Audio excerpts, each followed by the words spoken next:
దేవుని నామానికి మహిమ కలుగును గాక. క్రీస్తునందు ప్రేమైన దేవుని బిడ్డలారా, ఈ దినము ఏప్రిల్ 21వ తేదీ, లేఖన భాగము లూకాసు వార్త 18వ అధ్యాయము 1 నుండి 17 వచనాలు.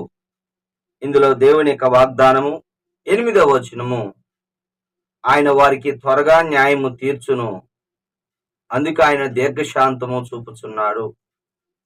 ఇక్కడ యేసు ప్రభువు తన శిష్యులకి అనగా మనకి కూడా ఒక ఉపమానం తెలియచేస్తున్నాడు. మనకి న్యాయము జరగాలంటే ఏం చేయాలి? అన్యాయములో ఉన్నప్పుడు, ఆపదలో ఉన్నప్పుడు, అక్కరతలో ఉన్నప్పుడు, అవసరతలో ఉన్నప్పుడు మనము చేయాల్సిన పని ఏమిటి అనగా, యేసు ప్రభువు తన శిష్యులకు తెలియజేస్తున్న మాట, మీరు విసుకక నిత్యము ప్రార్థన చేయాలి. దానికంటూ యేసు ప్రభువు ఒక ఉపమానం తెలియచేశాడు. ఒకానొక పట్టణములో మరి అన్యాయస్తుడైన న్యాయాధిపతి ఉన్నాడు. అలాగనే మరి విధవరాలు కూడా ఉన్నది. ఆమెకి ఒక సమస్య, తనకి తన ప్రతివాదికి న్యాయము తీర్చమని అన్యాయస్తుడి దగ్గరికి వెళ్ళింది. అవును, ఈ లోకల్ అందరూ అన్యాయస్తులుగా ఉంటారు. న్యాయము దొరకదు అనుకుంటాం.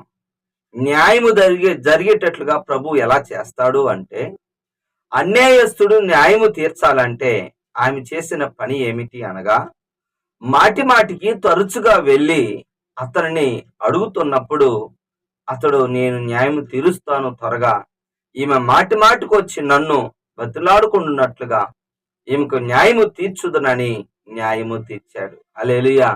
అలాగనే మనము కూడా సామెతల గ్రంథం 25వ అధ్యాయము 15వ వచనములో, దీర్ఘశాంతము చేత న్యాయాధిపతిని ఒప్పించవచ్చు అంటే, దీనిని continue prayer, long time prayer. బాగా గమనించండి.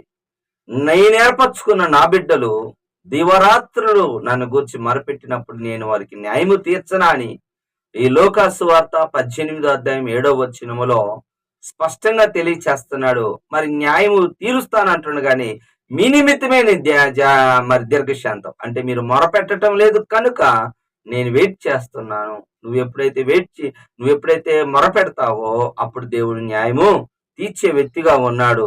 అవునండి, మరి న్యాయము జరుగుతుంది. మన దేవుడు న్యాయము తీర్చగలడు. మరి న్యాయము తీర్చే దేవుడి దగ్గర మనం మొరపెడదాం. మాటికి మనం మొరపెడదాం. ఈ విధము చేతను మనము జయించవచ్చు. హల్లెలూయా. గుర్తుపెట్టుకోండి, ఒప్పుకోవలసిన పాపాన్ని మనం చూసినట్లయితే 9వ వచనము, తామే నీతిమంతులమని ఇతరులను తృణీకరించేవారు ఉన్నారు. దానికి యేసు ప్రభువు పరిసయ్యుడు మరి సొంకరి. పరిసయ్యుని ప్రార్థనగా లేదు. ప్రార్థన అంటే బ్రతులాడుకోవటం, ప్రార్థన అంటే అడగటం.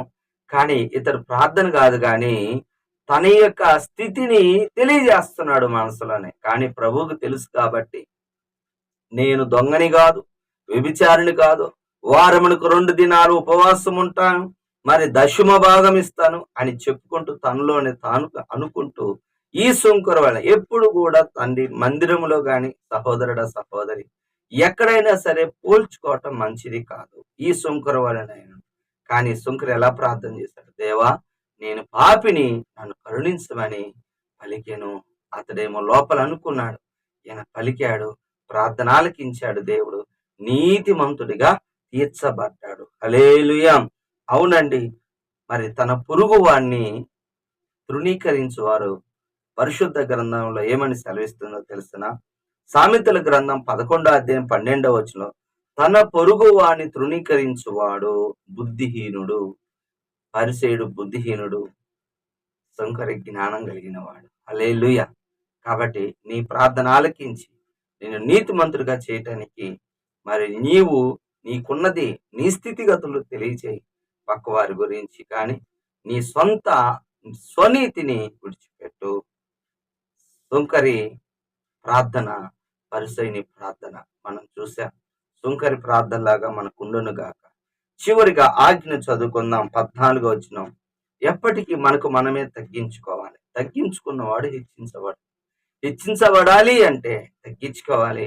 1 పేతురు 5వ అధ్యాయము 6వ వచనంలో, మరి తగిన సమయంలో నేను మిమ్మల్ని హెచ్చించినట్లుగా నా బలిష్టమైన హస్తమ కింద మీరు దీన మనసుకులై ఉండుడి. అవునండి. అలాగా దేవుడు మరి తగ్గించుకునే వారిని హెచ్చించినట్లుగా చాలా విషయాలు మనం చూడవచ్చు. గుర్తుపెట్టుకోండి. తగ్గించుకున్న వాళ్ళని దేవుడు హెచ్చించినాడు. దావీదు చాలా విషయాల్లో తగ్గించుకున్నాడు. అందువల్లే తగిన సమయంలో దేవుడు హెచ్చించాడు. యోసేపును కూడా దేవుడు హెచ్చించాడు.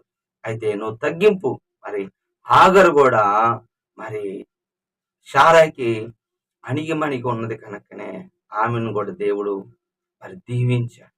కనుక ఈ దినము హెచ్చింపు అనేది లేకుండా తగ్గింపు కలిగిన వారిని మరి దుమ్ము ధూళిని అంటూ అబ్రహాము తగ్గించుకున్నాడు. అందుకే అందరికంటే అన్ని విషయాల్లో మరి అబ్రహాము గారు ఆశీర్వదించబడ్డాడు.